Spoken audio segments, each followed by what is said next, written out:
Hello everybody, David Shuster here. Donald Trump traveled this week to the United Kingdom for what was billed as a state visit. But what unfolded was more of a reckoning than a royal welcome. British protesters lined the streets and projected images of Donald Trump and Jeffrey Epstein on the side of one of London's most famous landmarks. If the president thought he was leaving the Jeffrey Epstein scandal behind when he left Washington, he has another thing coming. A number of demonstrators actually projected images of the convicted sex offender along with the president on the walls of Windsor Castle last night. 4 people have been arrested for that. And I can tell you, actually, the main scandal roiling British politics right now is to do with Jeffrey Epstein. The British ambassador in Washington was fired last week after it emerged, one, that he had signed that same birthday book that President Trump is alleged to have signed. He denies that, of course. And 2, a number of pretty damning emails emerged between the ambassador and Jeffrey Epstein, who he knew before he took up his post. The next day, anti-Trump protesters filled downtown London. And in their typically measured yet razor-sharp manner, the Brits gave Trump what they said he deserved. Protesters in masks, including Benjamin Netanyahu, J.D. Vance, and Donald Trump, carried signs that said, "Murderers for Trump, Islamophobes for Trump, and Make America Hate Again." The Trump impersonator waved his fist. Other protesters carried signs including, "Hey Starmer, corrupt billionaires aren't the answer." There were people carrying balloons portraying Trump as a baby. Some said, "Release the Epstein files." And there were several images of Trump as a fat Nazi with a German war helmet, huge belly, and a Vladimir Putin tattoo. There was Trump for prison. No to racism, no to Trump. And one of the wittiest signs among those I saw in the video, "Orange Lives Matter." Here's part of the report from CBS News. Donald Trump, you can't hide! United in anger, protesters marched through central London. Trump's visit, the one catalyst for thousands to platform many causes. He's got rid of women's rights, the abortion rights in certain states. I'm here because Donald Trump is a climate change denier. He is undermining the Constitution and democracy and the rule of law in the United States. Today's headline demonstration, further spotlighting Palestinian, Ukrainian, and migrant issues, was organized by the Stop Trump Coalition. We feel disgusted, we feel humiliated. Seema Saida is its spokesperson. Why protest Trump's visit? So that we can show that there's mass resistance to Trump's politics. But it wasn't all about disagreeing with Trump's politics or policies. Many of the protests were about something far deeper, a rejection of lies, abuse of power, and moral rot at the highest level of the U.S. government. First, the lies. Donald Trump has spent this presidency, like his first, waging war on the truth.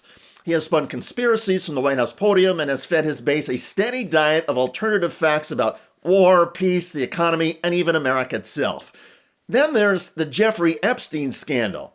Epstein is a name that haunts every corner of the elite circles that enabled him. The British know all too well the stain that Epstein left on their own royal family.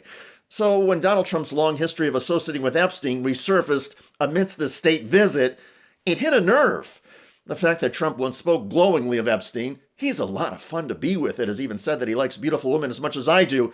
Well, even in the UK, those remarks have not gone unnoticed. Nor did the multiple allegations of sexual misconduct that continue to swirl around Donald Trump himself. And it all made for quite a split screen when Donald Trump visited the royal family about 20 miles outside of central London. And you can see this crowd of tens of thousands of people have turned out. They have marched through central London. We're now in front of the British Parliament. You, of course, can see Big Ben behind us. And Hallie, this is a crowd that supports many causes. There are people here because they're angry about President Trump's policies on Gaza, his policies on the environment, his policies on Ukraine. But they are united today in a single message that President Trump is not welcome in Britain, and they are making themselves heard. It's very notable. President Trump's entire schedule has basically kept him outside of London, where there were mass demonstrations back in 2019 when he made his first state visit, and there are mass demonstrations happening again today. To be fair, American presidents have been jeered, booed, and drawn protests in the UK before. But by all historical accounts, none of those U.S. presidents ever drew the visceral rejection overseas that Donald Trump has managed to inspire. That's not just politics, that's personal. And adding fuel to the fire, Donald Trump poured gasoline on the issue of free speech. Trump created more divisive headlines when, during a news conference with the British Prime Minister, Trump gloated about Disney ABC back in the United States suspending late-night comedian and host Jimmy Kimmel. Jimmy Kimmel is not a talented person. He had very bad ratings, and they should have fired him a long time ago. So, you can call that free speech or not. He was fired for lack of talent. No being circumspect or diplomatic or disciplined. Trump was, as he always is in the eyes of his critics, a bloviating, loudmouth wannabe tyrant. And the British people protested with intensity. What we saw this week in the UK wasn't just a Trump public relations disaster, it was the mirror held up to an American presidency that has often sought to avoid reflection.